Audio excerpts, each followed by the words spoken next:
ఇలాగే ఇంకొక స్నేహితుడు ఆ ఇంటి మీద రాయి ఉందంటే ఆ స్నేహితుడు కూడా నది తీరం వెళ్ళేవారు. వీళ్ళందరూ తెల్లవారుజామున నది తీరం ఆటలు ఆడి ఆడి ఆడి వచ్చేవారు. ఇంత ఇదంతా ఎందుకు చెప్పవలసింది? భగవాన్ రమణులు అంటే మహానుభావులని పుట్టుకతో బ్రహ్మజ్ఞాని అనేటువంటి స్థితి కాదు ఆయన కూడా మనలాగే ఎంతో జ్ఞానంతో ఆయన మనలాగే చాలా సరదాగా అయినటువంటి జీవితాన్ని ఆయన కూడా అనుభవించారనమాట. ఈయన ప్రతి నిత్యము కూడా ఆటలు ఆడుతూ ఉండగా ప్రతిసారి విజయం సాధిస్తూ ఉండేవారు అనమాట. ఆటల్లోనూ పాటల్లోనూ విజయం సాధిస్తూ ఉండేది. స్నేహితులకి ఒకనొక సందర్భంలో ఇతను మెలుకుతో ఉండగా ఇతని మీద మనం పగ తీర్చుకోలేం. పిల్లలు కదండి సరదాకి. నిద్రపోయేదాకా చూసావు. నిద్రపోయేదాకా ఉండి నిద్ర ఎప్పుడైతే కునుకు పడుతుందో ఈ స్నేహితులను అతని మీద ఖచ్చితంగా ఒళ్ళంతా గిల్లేసేవారు అనమాట. ముఖం మీద గట్టి గట్టి పిడుగుద్దులు గుద్దేవారు. నిద్రలోంచి లేచేవాడు కాదు. ఆ పగంతా తెచ్చుకుని మరి నిద్ర లేచిన తర్వాత ఇసుకంతా దులిపేసి జాగ్రత్త ఇంటికి వెళ్ళిపోయినా అని చెప్పి పంపించేవారు అనమాట. ఇంతటి సరదా అయినటువంటి జీవితం వెంకటరమణంది. ఎంతో సరదాగా బ్రతికారు, ఎంతో చమత్కారంగా బ్రతికారు. ఒకానొక సందర్భంలో ఆయన ఈ మదురై అమ్మవారి దేవాలయం నుంచి వస్తూ ఒక ఎవరో బంధువుని కలిశారనమాట. బంధువు కలిశారు. ఎక్కడి నుంచి వస్తున్నారు బాబాయ్ గారు అని అడిగేసరికి నేనా అరుణాచలం నుంచి వస్తున్నాను అనేసరికి ఎన్నో జన్మల బట్టి ఆయనకి దగ్గర బంధుత్వం ఉన్నటువంటి విషయం అనేలాగా అనిపించింది అనమాట. చాలా ఎక్కడ అరుణాచలమా, ఈ పేరు ఎక్కడో విన్నట్టుంది, అది ఎక్కడ ఉందన్నారు. అరుణాచలమా తెలియదు నీకు? తిరువణ్ణామలై అంటారు కదా ఆయన. ఓహో తిరువణ్ణామలయ, అరుణాచలమా, పరమేశ్వరుడు అగ్నిలింగమై అక్కడ ఉన్నారా అనేటువంటి మనసులో ఆయనకు ఒక ఆలోచన ఏర్పడిందనమాట. ఆలోచన ఏర్పడేసరికి మదురై స్కూల్లో ఆయన చక్కగా చదువుకున్నారు. మదురై స్కూల్లో చదువుకున్నారు. ఒకనొక సందర్భంలో మదురై మీనాక్షి అమ్మవారి దేవాలయంకి వెళ్ళి పెరియ పురాణం అనేటువంటిది ఆయన సంపాదించారు. పెరియ పురాణం అంటే 64 మంది శివభక్తుల యొక్క విలాసం అన్నమాట. మనం చెప్పుకున్నాం చూసారు, 60 మంది శివభక్తులు. మనకి తమిళనాడు ఏ క్షేత్రానికి వెళ్ళినా సరే, ఇక శ్రీకాళహస్తి కానీ ఏ క్షేత్రానికి వెళ్ళినా అక్కడ చిన్న చిన్న విగ్రహాలు ఉంటాయి. 64 మంది శివభక్తుల విగ్రహాలు ఉంటాయి, వరసన ఉంటాయి. 24 శివభక్తులు. పెరియ పురాణం శివభక్తుల కథలు అనమాట. అందులో ఈ యొక్క భక్త కన్నప్ప కూడా ఒకడనమాట. 24 మందిలో భక్త కన్నప్ప ఒకరు. మహాశక్తి సంబంధులు, చాలా జ్ఞాన సంబంధాలు కానీ, భక్త కన్నప్ప కానీ, భక్త సిరియాలు కానీ ఎంతోమంది మహాభక్తులు చాలామంది ఉన్నారనమాట. ఈ పెరియ పురాణం చదువుకుంటూ ధారాపాఠం ఎంతటి మహాభక్తుల, మహాశక్తి సంపన్నుల, శివలింగానికి తన కంటిని అర్పించిన మహానుభావుడు అని చెప్పి ధారాపాతంగా కంటి వెంట నీరు కారిపోతూ నమస్కరించుకుని ఇంకా వెళ్ళలేక మదురై దేవాలయం నుంచి వెళ్ళేవారు భగవాన్ రమణుడు. ఒకనొక సందర్భంలో ఒకరోజు రాత్రిన ఈయన ఇంట్లో నిద్రించి ఉన్నారు. నిద్రించి ఉన్న తర్వాత అకస్మాత్తుగా ఈ ఇంట్లో వాళ్ళందరూ కూడా ఎప్పటిలాగే భజనకి వెళ్ళారనుకోండి, ఒక్కడే నిద్రపోయాడు. అకస్మాత్తుగా ఊపిరి మొత్తం స్తంభించిపోయిందనమాట. కాళ్ళు చేతులు కూడా ఇంకా కదిలే స్థితి లేదు. ఇంకా చనిపోతాడనే స్థితి వచ్చిందనమాట. మాట కూడా పైకి రావటం లేదు భగవాన్ రమణులకి. ఆయనకి ఇప్పుడు బయటికి వెళ్ళి పిలుద్దామనేటువంటి స్థితి లేదు. ఆయనకు అర్థమైందనమాట, ఇప్పుడు నేను ఖచ్చితంగా చనిపోవడం తథ్యం, అది నిర్ణయం అయిపోయింది.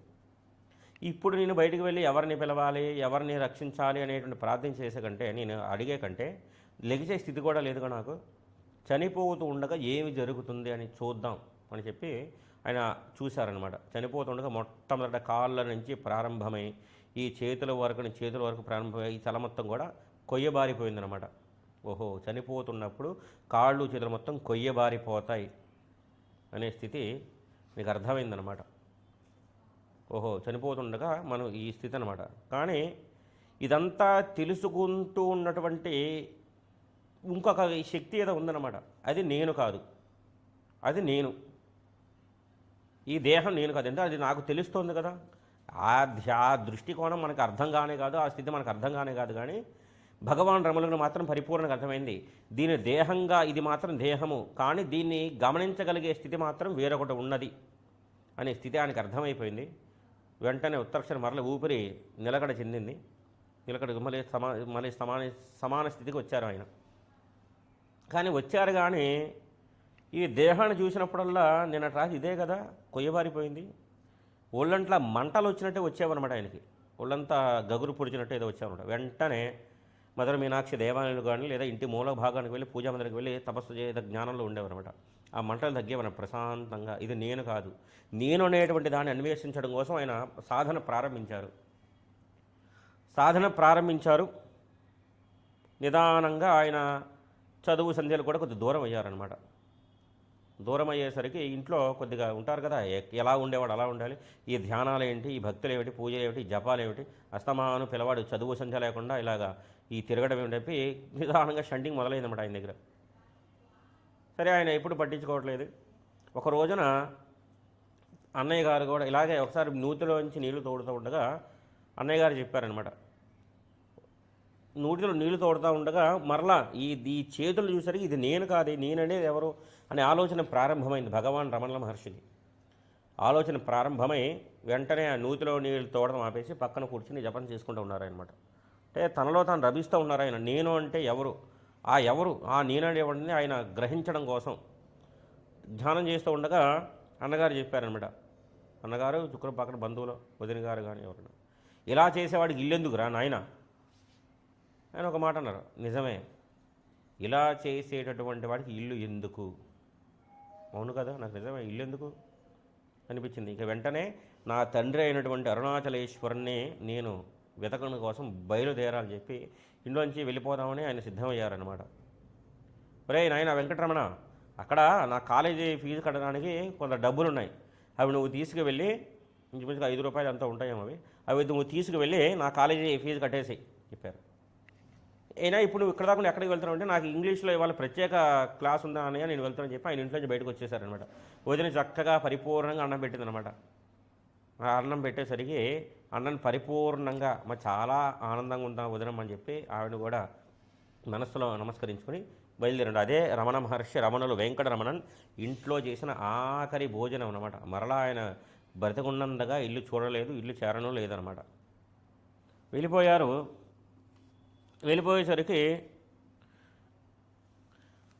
చాలా దూరం నడిచి వెళ్తున్నారు ఆయన. నడిచి వెళ్ళి తిండివనం అనేటువంటి రైల్వే స్టేషన్కి వచ్చారు. రైల్వే స్టేషన్కి వచ్చి టికెట్ ఎక్కి కూర్చున్నారు. తిండివనం దిండిగల్లు ఏదో ఉంటాయి కదా, అరుణాచలం చేరుకోవడానికి దిండిగల్లు కానీ ఆ స్టేషన్కి కూర్చున్నారు. ఇది అప్పటికే 2 రోజులు దాటిపోయింది ఇంటి నుంచి బయలుదేరి. చిన్న చిన్న రేగికాయలు లాంటివి 2 తిన్నారనమాట. ఆ 2 రేగికాయలు కూడా తినేసరికి పరిపూర్ణ ఆకలి కడుపు నిండిపోయి మరలా ధ్యానమగ్గులై ఉండిపోయారనమాట. తర్వాత ఆయన వేరొక స్టేషన్లో దిగిపోయి ఇక్కడి నుంచి కూడా అరుణాచలం వెళ్ళడానికి మార్గం ఉంటుందని తెలుసుకొని ఆయన వెళ్ళిపోతూ వస్తున్నారు. తర్వాత కీలూరు అనబడేటువంటి దేవాలయానికి చేరుకుని ఆయన రాత్రి వేళగా ఉందేమో లోపల కూర్చున్నారు. అప్పుడే అర్చకుడు దేవస్థానం తలుపు తీసి మంగళహారతి శివాలయం నిత్యార్చ అనుష్ఠానాలు చేసి చక్కగా మంగళ కార్యక్రమాలను కూడా పూర్తి చేశారు. లోపల నుంచి ఎవడో పిలవాడు, అయ్యా బాగా ఆకలిగా ఉంది స్వామి, కొద్దిగా అన్నం ఏదైనా ప్రసాదం ఉంటే పెట్టగలరా అంటే ఈ బ్రాహ్మణుడు అన్నాడండి, అన్నమా ఇంకా ఏమన్నా ప్రసాదమా, నీకు పెట్టడానికి ఏమన్నా, నీకు పెట్టడానికి ఇక్కడ ఏమన్నా సిద్ధం చేసుకుని కూర్చున్నావా, మర్యాదగా బయటికి రా నువ్వు అని చెప్పి బయటికి మెడబట్టి బయటికి గెంటేశాడు ఆ పిల్లవాడిని. గెంటేసరికి అక్కడ పక్కనే మేళం వాద్యగాలు ఉన్నారు, మేళం వాయించేవాళ్ళు. ఆయన చిన్నస్వామి నువ్వు చాలా బ్రహ్మజ్ఞంలో ఉండవు, ఇదిగో మా దగ్గర ఉండే ప్రసాదం తీసుకుని ఆయన అని చెప్పి వాళ్ళు పెట్టారని ఈ బ్రాహ్మణుడు పెట్టలేదు అతనికి. ఆయనకి యొక్క చక్కగా వాళ్ళు పెట్టిన ప్రసాదంతో చాలా సంతృప్తిగా భోజనం చేశారు. ఇంకా చాలా దూరం పాటు 1 పూట 2 పూటలో నడవవలసి వచ్చింది. ఆయన నడిచారు. నడిచిన తర్వాత మరలా 2 రోజుల సమయం అయిపోయింది. అంటే ఎన్ని రోజులు ఎన్ని గంటలు లెక్క కాదు, కానీ ఆయన జీవితంలో మలుపు తిరిగినటువంటి ప్రదేశాలు ఇవన్నీ కూడా. ఆయన జీవితానికి మలుపు తిప్పగలిగిన సంగీతాలు. అందులో ఎవరి ఇల్లు ఎవరి వాళ్ళు ఏ ప్రదేశం లెక్క కాదు.